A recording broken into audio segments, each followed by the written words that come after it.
Have a nice day, students. Today we are going to read rest of the part of chapter 1, A Letter to God. Okay? हम लोग अपने पहले वाले video में इसका जो फर्स्ट क्वेश्चन आंसर यानी ओरल कॉम्प्रीहेंशन चेक था वहां तक देखे थे। क्वेश्चन आंसर को बताया भी गया था। हम लोग उसके आगे से देख रहे हैं। ठीक है, आप लोग को यहाँ इस पैराग्राफ से देखना है। बुक में आप लोग देख रहे, देखिए आगे कहा जा रहा है, but in the hearts of all who lived in that solitary house in the middle of the valley there was a single hope, help from God. अभी तक जैसा हम लोग पीछे की स्टोरी में देखे हैं कि लेंचो का खेत जो था वो अत्यधिक बारिश से, हेलस्टोन से बर्बाद हो गया और वो काफी मतलब परेशानी में था। वो सोच रहा था कि अब इस साल मुझे और मेरे पूरे परिवार को भूखे रहना पड़ेगा। उसके बाद की स्थिति के बारे में हम लोग देख रहे हैं कि उसके बाद क्या हो रहा है। बताया जा रहा है कि पूरी वैली में लेंचो के अकेले घर में सभी लोग मतलब जो भी थे उनके पास एक सिंगल हो, कहने का मतलब एक छोटी सी किरण, आशा की एक छोटी सी किरण थी। क्या? हेल्प फ्रॉम गॉड, कि भगवान अब उसकी मदद करेंगे। ठीक है, don't be so upset even though this seems like a total loss, remember no one dies of hunger. अब देखो यहाँ पे क्या वो लेंचो बोल रहा है कि ज्यादा अपसेट होने की भी जरूरत नहीं है, ऊपर वाले सब देख रहे हैं। ठीक है, ऊपर वाले सब देख रहे हैं, कहने का मतलब गॉड के बारे में कि हाँ ये बहुत लॉस हुआ है, मैं मान रहा हूँ, ठीक है। लेकिन लेंचो का तो विश्वास भगवान पे शुरू से ही ज्यादा था, तो वो सोच रहा है कि कोई भी भूख से मरता नहीं। और एक कहावत भी हम लोग आसपास में, हम लोग के एरिया में लोग बोलते भी हैं कि कोई भूख से नहीं मरता है, मतलब भगवान जन्म देते हैं तो खाना भी दे ही देते हैं। तो इसी मुद्दे पे, इसी बेस पे वो बोला कि कोई भूख से मरता नहीं है, मतलब हम लोग के साथ भी कुछ ना कुछ उपाय, कुछ ना कुछ सॉल्यूशन जरूर हो जाएगा। That's what they say. No one dies of hunger. All through the night, Lencho thought only of his one hope, the help of God, whose eyes, as he had been instructed, see everything, even what is deep in one's consciousness. अब देखो consciousness, यहाँ पे बोला जा रहा है Lencho मतलब उस रात, पूरी रात लेंचो ठीक से सो नहीं, जिसका फसल बर्बाद होगा, ऐसा स्थिति हो जाएगा तो कोई भी ठीक से सो नहीं पाएगा। और पूरी रात एक ख्याल उसके दिमाग में आ रहा था, और जैसा अभी तक वो इंस्ट्रक्ट हुआ था, कहने का मतलब जैसा अभी तक वो अपने समाज से या अपने बड़े बूढ़ों से, अपने पूर्वजों से सीखा था कि see everything even what is deep in one's consciousness, कि भगवान सभी के अंदर है और कुछ ना कुछ रास्ता निकल ही आएगा। मतलब कंसिस्टेंट करने का मतलब चेतना, हम लोग के चेतना कहने का मतलब inner part, as like inner soul. Lencho was an ox of a man. यहाँ पे एक आप लोग देख रहे हैं फ्रेज आया, ऑक्स ऑफ अ मैन। इसका क्या मतलब है? ऑक्स ऑफ अ मैन कहने का मतलब एक वैसा आदमी जो बैल की तरह बहुत मेहनत करता है, कहने का मतलब बहुत ज्यादा मेहनती, जैसे आप लोग हैं, है ना, और हम भी हैं। ठीक है, तो ऑक्स ऑफ अ मैन इसे कहा जाता है, कहने का मतलब जो बहुत ज्यादा मेहनत करते हैं। Lencho was an ox of a man working like an animal in the fields but still he knew how to write. आगे देख रहे हैं, इसका मतलब लेंचो जो कि काफी ज्यादा मेहनती व्यक्ति था और अपने खेत में दिन रात काम करता था Lencho, but still he knew how to write. लेकिन अब उसको लग रहा है कि अब उसे कुछ लिखने की जरूरत है। किसको? देखते हैं किसको। द फॉलोइंग संडे, यानी उसके अगला दिन, मतलब उसका अगला दिन रविवार था। एट डे ब्रेक, मतलब आधा दिन लगभग गुजर गया था। He began to write a letter, which he himself would carry to town and place in the mail. It was nothing less than a letter to God. तो वो डिसाइड किया किसको लेटर लिखने का? गॉड को। ये तो जैसे लग रहा है कि ओ माय गॉड, हम लोग पार्ट 1 पहला फिल्म देखे थे जिसमें वो गॉड पे ही केस कर देता है।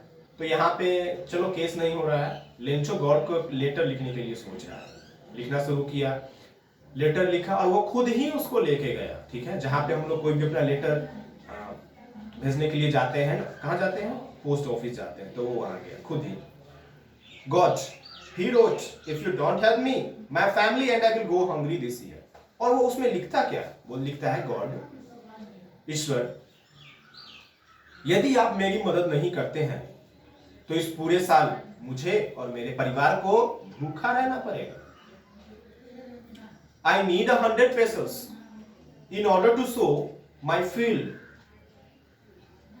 again and to live until the crops comes because the hailstorm।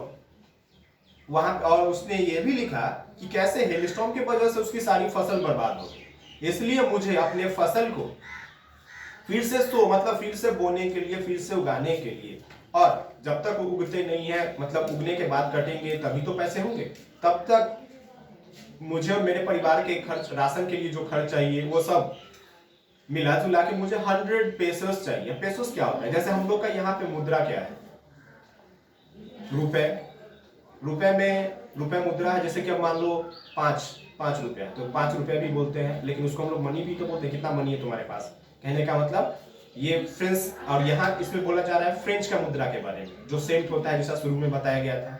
तो वो उसको जैसे हम लोग यहाँ मनी में कन्वर्ट करते हैं, सेंट को वहाँ पैसोस बोल रहा है, ठीक है। तो वो भगवान को लिखता है कि मुझे 100 पैसे चाहिए फिर से अपने खेत को में फसल लगाने के लिए, और जब तक फसल नहीं हो पाते हैं, नहीं कट पाते हैं, तब तक मेरा काम भी चले, मतलब राशन भी हो जाए।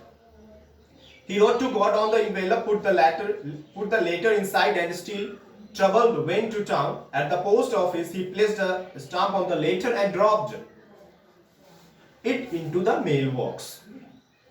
उसने ये सभी बात को लिखा और लेटर को इन्वेलप में डाल दिया, वो सभी बात लिख करके जो उसे कष्ट हुआ था सभी बात, और वो खुद पोस्ट ऑफिस गया, वहां पे स्टाम्प करवाया एंड ड्रॉप्ड, और खुद ही उसको ड्रॉप किया। ड्रॉप कहने का मतलब गिर जाना या गिरा देना या बूंद नहीं, ड्रॉप कहने का मतलब उसमें डाल दिया। किसमें, मेल बॉक्स में, या लेटर बॉक्स जो हम लोग डालते हैं पोस्ट ऑफिस के पास होता है, देखे ही होंगे।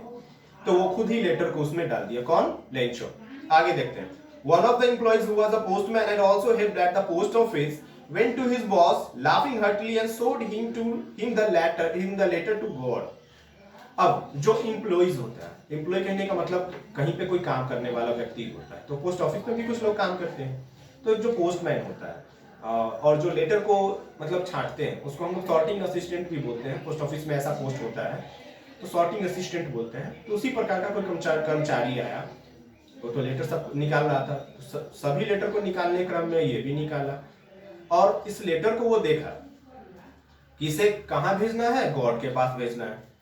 Never in his career as a postman had he known that address। और अभी तक के अपने पूरे कैरियर में उसने कभी ऐसा देखा नहीं कि भाई मुझे गॉड के पास भेजना है, गॉड का पता क्या होगा। कहने का मतलब वो शॉक्ड हो गया। The postmaster, a fat, amiable fellow, also broke out laughing, but almost immediately he turned serious and tapping the letter on his desk। अब देखो वहां तो उसका पोस्ट मास्टर था, कहने का मतलब वो जो आदमी है जो भाई लेटर वगैरह निकाला, तो वो देखा कि ये तो गॉड के पास भेजना है भाई, मतलब शॉक हो गया वो। तो फिर वो अपने सीनियर को बोला, पोस्ट मास्टर को, और पोस्ट मास्टर जो था कहने का मतलब एक मोटा गोल मटोल सा आदमी था, लाइक टमाटर जैसा ना, तो मतलब वैसा आदमी था वो उस लेटर को देखा जो उसके नीचे वाले जो कर्मचारी थे उससे मिला, वो देखा और देखते ही तो इतना जोर से हंस पड़ा वो, जैसे बर्स्ट आउट लाफिंग कहने का मतलब ठहाका लगा के हंसना, ठीक है। जैसे हम लोग बहुत कई सारे मूवी देखते हैं तो मूवी के सीन को देख के हंसने लगते हैं, बहुत सारी फिल्में हैं, फिर हेरा फेरी वगैरह। तो इसे भी बहुत जोर से हंसी है, किसको, पोस्ट मास्टर को। हंसी तो आएगा ही शुरू में, ऐसा ह्यूमंस नेचर है, पहले हंसते ही हैं लोग, लेकिन सीरियस बाद में होते हैं कि आखिर किसी का ऐसा लिखने का क्या उद्देश्य है, क्या रीजन है। तो वो पहले तो जोर से हंसा, और हंसते हंसते एकाएक सडनली जैसा लगा कि कुछ हुआ उसको, एकाएक वो चुप भी हो गया, मतलब एज लाइक सीरियस हो गया। And tapping the later on his desk commented. Tapping मतलब होता है आवाज निकालना, और लेटर को जैसे कि एज लाइक मान लो मेरे सामने टेबल थी, उसको ऐसे रखा, तो रखने क्रम में जो आवाज है उसे रखा और कुछ वो कमेंट किया, मतलब कुछ वो बोला। What with I wish I had the faith of the man who wrote this letter, starting up a correspondence with God. अब वो फिर देखो क्या है, उसका तो टोन ही बदल गया। शुरू में तो हंसा को बोलता है, वाह क्या विश्वास है, क्या विश्वास है उस व्यक्ति का। मतलब जो भगवान में विश्वास करता है उसको लगता है ऐसा कि जैसे वो लिख के मतलब लेटर लिख के जाएगा तो उसकी मदद हो जाएगी।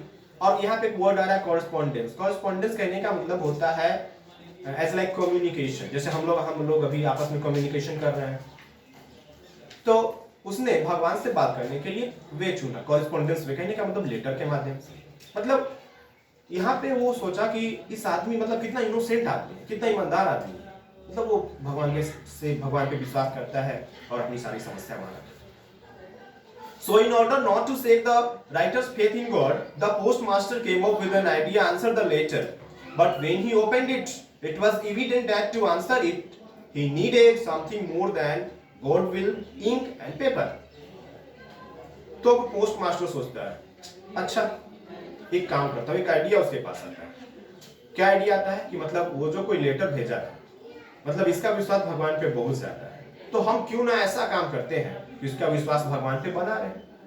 ठीक है, मतलब पोस्टमास्टर को ऐसा लगा हो सकता है कि कोई प्रश्न पूछा भगवान से, उसे रिप्लाई ही तो मुझे देना है, बस मैं रिप्लाई कर देता हूँ ताकि उसका विश्वास भी भगवान पे बना रहे।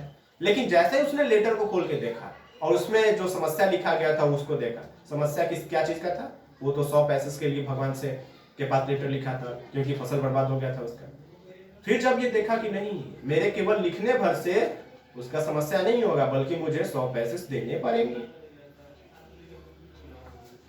Next, but he stuck to his resolution. Resolution कहने का मतलब होता है लाइक सॉल्यूशन, कि क्या निकालना है यहाँ पे, मतलब उसका समस्या का समाधान कैसे किया जाए। He asked for money from his employees. He himself gave part of his salary and several friends of his were obliged to give something for an act of charity. लेकिन फिर भी वो घबराया नहीं। पहले तो सोचा कुछ आंसर लिखना है, लेकिन फिर सोचा नहीं पैसे चाहिए, तो वो सोचा कि मैं जरूर करूंगा।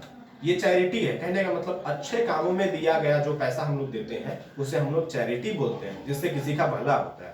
तो सोचता है कि चलो भाई मेरे पास जो है और मेरे जो एम्प्लॉइज हैं, कॉलीग्स यहाँ जो काम कर रहे हैं, वो सब के हेल्प से वो लोगों ने कुछ पैसे जमा किए। ठीक है, लेकिन कितना, देखते हैं कितना जमा किए वो। It was impossible for him to gather together the 100 paces, so he was able to send the farmer only a little more than half.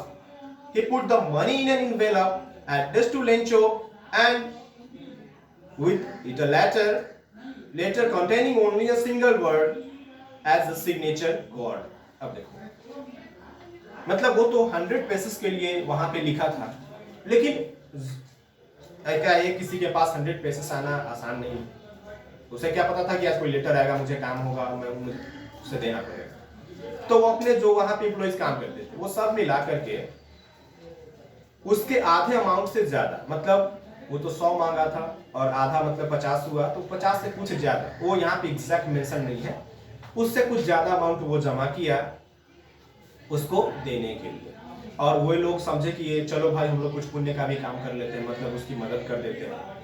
ठीक है, इसके बाद नीचे कुछ क्वेश्चन आंसर है, अब हम लोग जरा उसको ध्यान से देखेंगे।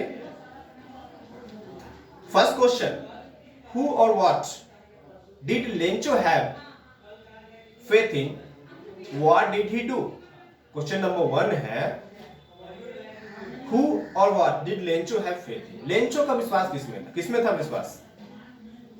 गॉड में। बिल्कुल सही आंसर दे रहे हैं आप लोग। व्हाट डिड ही डू, तो उसने क्या किया। अब क्या किया था भाई वो, अब गॉड के सामने अपनी समस्या रखी और उन्हें एक लेटर भेजा। Second, who read the letter, फिर उस लेटर को किसने पढ़ा? क्या गॉड पढ़े थे? नहीं, पोस्ट मास्टर पढ़े थे। The post master read this letter या that letter. Next, third question, what did the post master do then, उसके बाद पोस्ट मास्टर ने क्या किया? क्या किया पोस्ट मास्टर ने? लेटर पढ़ने के बाद क्या किया? वो खुद अपने सैलरी से या फिर उसके साथ जो एम्प्लॉय काम कर रहे थे सभी से कुछ पैसे कलेक्ट करके, कितना 50 पैसा से कुछ ज्यादा पैसा कलेक्ट करके उन लोगों ने लेंचो को भेजने का सोचा, ताकि लेंचो की मदद भी हो जाए और ये पुण्य का काम है हम लोग वो भी कर ले और लेंचो का विश्वास भगवान पे बना भी रहे। ठीक है, तो मेरे ख्याल सभी को अच्छे समझ में आ गया होगा और आप लोग इस क्वेश्चन आंसर को भी कर लीजिएगा। फिर हम लोग नेक्स्ट वीडियोज में मिलेंगे कल। तब तक के लिए stay home and stay safe. Thank you.